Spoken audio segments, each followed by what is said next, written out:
Hello guys and welcome to my vlog. Well mga amigas, buenas noches. Ngayon titignan natin itong sa electric float parade dito sa La Union. Ayan, narampa tayo at titignan natin ang mga likha ng mga different municipalities of La Union sa competition na ito sa electric float parade. Of course guys, amazing to see all the details at ngayon ipapakita ko sa inyo ang nanalo, ang municipality of Caba. Yes mga amigos, Caba municipality ang nanalo. Ang ganda ng ang lightning at saka ng float nila. Ngayon ipapakita ko sa inyo malapitan kung ano ang eksena at ano ang intricate details ng Caba La Union. As you can see guys, ito yung nanalo na float. As you can see guys, pag malapitan, masyadong malinis ang gawa and at the same times, very detailed ang pagkagawa. Every angulo may design talaga siya, hindi siya basta-basta nilagyan lang, parang pinag-isipan talaga bawat mga beadings and everything na nilagay nila dito sa kanilang float. As you can see guys, detalyado ang pakalagay,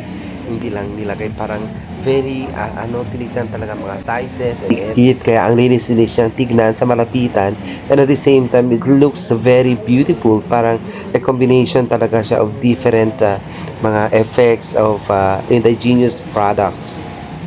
Wow, all I can say is that beautifully executed. Maganda siya, even daytime, malinis masyado, and at the same time, napaka-artistic, napaka-broad ang mind ng nag-design. I mean, you know, the combination of mindset, lalabas talaga ang bonggang-bonggang design. Hindi siya very grandiosa, para siyang simple, pero pag malapitan, makikita mo, para talaga siyang, it's like, parang nakikita ng mga Moroccan tiles. Yes, para siya mga Moroccan tiles and drama. But it's very nice, made of indigenous products. May mga makikita ka mga shells, mani, may mga bamboos na kinat in different sizes. And of course, may mga shells. Coconut shells. Mga coconut shells. Mga palay. Basta marami talaga mga seedlings and everything. It's very beautiful. It's very unique. Very intricate. One word lang masasabi ko sa kanila is that pinag-isipan talaga bawat angulo. Hindi lang siya basta-basta ginawa. I mean, you know, bawat angulo talaga may makikita ka at may story ang bawat angulo makikita mo. It's very yes, beautiful. Mga amigas, detalyado ang gawa, and it's just all of those floats na nakikita ninyo dito. It's very beautiful, pero this is the winner from Caba, the municipality of Caba. Actually guys, lahat naman talaga magaganda, pero there is something in this float na kaya siya nanalo is that may paka-differentiate is because marami siyang design. Every angulo makikita mo na may design talaga. Yung kung bakit siya nanalo, detalyado mga design, at saka para siyang continuity. Hindi siya yung para na-cut lang tas iba na naman ang design, na-cut na iba. Parang kumukonek ang kanyang idea. You know, kasi there are some designs na iba dito, iba na naman doon, iba na naman. Sa kanya para may continuity. There dumidikit yung idea, kaya maganda talaga tingnan, malinis tingnan. As you can see guys, ang ganda talaga sa malapitan. As you can see, malinis siyang tingnan and very on the right angulo talaga makikita mo. Para talaga siya may mga different dimensions pero beautiful. Especially in the morning, pag wala pang ilaw, parang masyado siyang malinis. Tapos nang inilawan na, of course, na champion ang Caba. First runner-up, of course, ang Tubao. Second runner-up, ang Sudipen, best lighting float. Of course, ang Caba. Yes, of course. Most environmentally friendly float, ang Sudipen. And, of course, ayan, as you can see, ito naman ang design ng Municipality of Sudipen. Detalyado din, guys. Amazing. Second runner-up siya, ang float na ito, from Sudipen, Municipality of Sudipen. As you can see, guys, ang ganda din ng details nito. As for me, if I'll be the judges, I'll really have difficulty in judging kasi lahat magaganda talaga, guys. All of them are winner. I think this is just a celebration. This is not a competition kasi lahat magaganda. Pero ito, makikita mo talaga mga detalyado yung iba na gawa. Very intricate mga details talaga nila. Amazing, beautiful. Of course, guys, ang champion ng Kaba, they receive like 500,000 kalahating milyon sa gobyerno ng La Union. And at the same time, guys, ang mga float dito, amazing. Very beautiful. Ito, as you can see, ito ang municipality of Sudipen. Very nice. Multi-colors. Yan, as you can see, mga bamboo. Wow, so amazing. May Carabao pa siya sa gitna and it's moving. Ganda, guys, amazing. Pinag-isipan din talagang Sudipen. Pinag-isipan ng mga detalye. Very nice. Ayan na makikita ninyo, may mga bamboos, may mga different seedlings, may mga strings na color beads na may kulay. Detalyado talaga, guys. Para siyang multicolor na beadworks. Ayan, pag malapitan ang ganda, guys. Amazing, beautiful. Of course, guys, ito ang second runner-up and may award pa siya, guys. Very beautiful, malinis. Most environmentally congratulations, Ma'am Wendy, bayan ng Sudipen.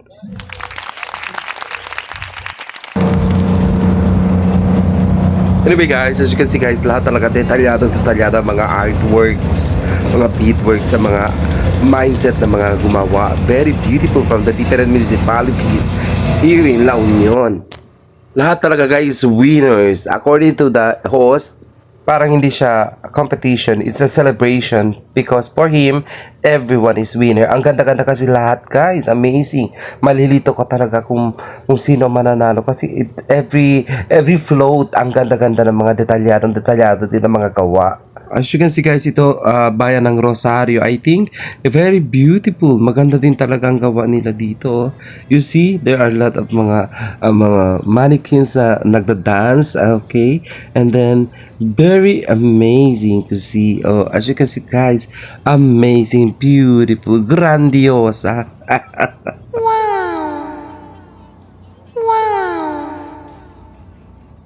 Tingnan ko talaga mga materials na ginagamit. Ayan, mga mani, maraming mga mani. So beautiful to see mga artistic side ng mga tao. Of course, as you can see, guys, it's work of art. Ang work of art kasi is different dimensions sa mindset kung anong gusto mo gawin. It forms art. Every single movement of your hand. Pag magandang vision mo, mag-create ka ng mga ganito fabulous, grandiosa na mga artworks, of course. Well, as you can see, guys, ginastusan talaga ng mga municipalities ng La Union ang mga float nila. Actually, guys, very beautiful to see and maganda ito sa tourism ng La Union, of course. So I'm encouraging everyone, especially those people from different places, to visit beautiful La Union, Philippines.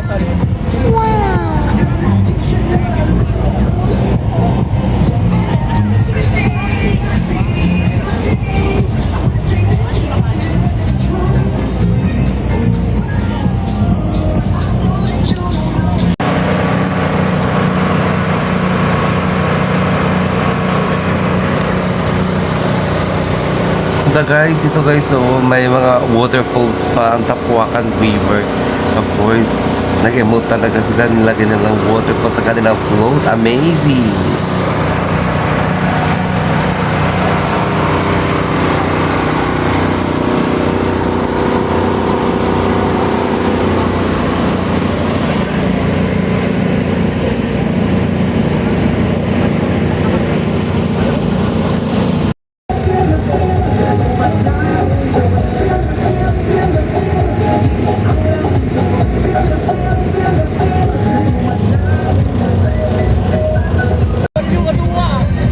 Yan amazing din dito, guys. Akala ko po nung tinignan ko talaga, mga dried fish pala, mga dried fishes na maliliit, tinawa lang into big fishes. Amazing.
Ayan, mga daing, mga isda. As you can see guys, so mga isda siya guys. Tapos pinaint nila, tapos dikit-dikit. Ang ganda naman talaga ng mga eksena guys. Beautiful. Para tayo under the sea. Wow, amazing. Beautiful. Pang world class talaga guys. Amazing. Kasi na-experience ko na ganito mga parade outside the country. But here in the Philippines, all I can say is that pang world class ang mga drama din natin. Very artistic ang mga Pilipino in terms of doing or building mga ganito mga floats. Yes mga amigas, na-experience ko kasi yung Chinese New Year parade wherein 14 countries participated in Hong Kong and it's very beautiful too. All I can say is hindi talaga matatalbugan ng Pilipinas pag for example may mga ganito mga eksena. As you can see mga kapis ito guys, dinikit-dikit mga kapis. Amazing. Sobrang nakakamangha ang mga drama na mga ginagawa ng mga artist, of course, mga Filipino artist. Amazing, maganda mga mindset, world class. Well, as you can see guys, hindi ito basta-basta kasi this is very expensive things na of course sa culture natin about fiestas, about anniversaries or whatever in the community. And I think this is really a must, of course, to let people know that we're still here, we're still celebrating our culture. Of course, kailangan kapabonggahan talaga. But sometimes nag-stop kasi ito. I do not know when was the last time, pero ngayon ibinalik ito, Grand Electric Float Parade dito sa La Union. Beautiful. Hope and pray dapat na continuous na ito annually because these mga activities, these mga celebration, of course, is a great celebration sa mga people to see that the province is very beautiful and the province is upgrading its skills in the progress of the community, in the progress of the province, and it is also uplifting the tourism of the place. Ayan si Bakla, rumarampa, tinitignan talaga bawat detalye, tinitignan na niya bawat detalye talaga, kung malinis or whatever, asa kung ano mga materials ang ginagamit. Kailangan kasi sa mga ganito competition, kailangan gagamit ka ng mga indigenous materials na unique. Kailangan mag-unique ka, something na unique na nakikita mo, of course. I'm so happy guys na bumalik itong electric float parade kasi it symbolizes the culture na mga Taga-La Union, of course. Maganda kasi makikita ka dito mga ang culture and traditions natin ibinabalik sa pamamagitan ng mga ganito from the past, minimix ang future, of course, sa mga ilaw-ilaw and something like that. And it's beautiful to see talaga mga ganito binabalik ang mga parade na ganito na may work of art. Kumusta naman yung experience? Bumiyahin ka go from the plaza, from here to the plaza, to back here. How was the entire experience? Tell us the story. Ano yung pinaka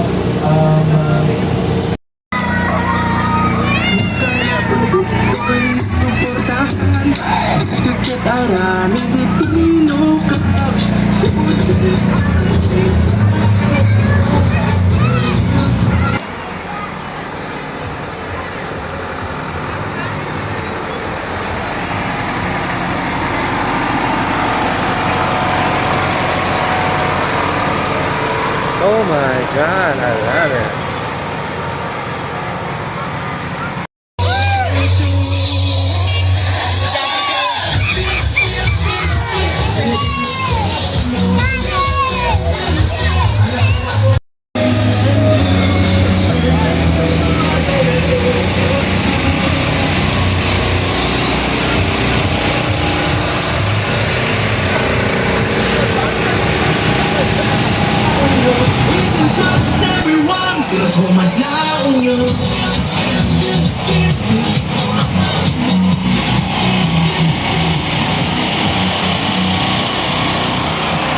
The detail, ang dami.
it up one more time with Yate Burgos, Rasheni, Jehan, G. Ligo. Thank you so much.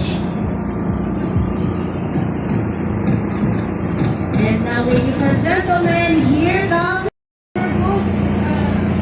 It's a home of original color subgroup, but as of now, I'm working on having pasalubong center sa bawat bayan. So yun, it will be a great help sa ating mga MSMEs.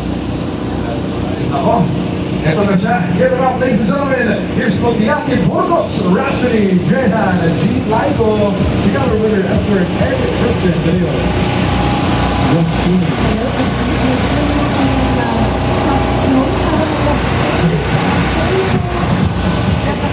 She's so beautifully on the dome. Rasheni, can I say your name? Rasheni, Jehan. That's Rasheni Jehan. Rasheni Jehan. I'll speak on this. Rasheni Jehan, kumusta naman yung experience? Bumiyahin kayo from the plaza, actually from here to the plaza to back here. How was the entire experience?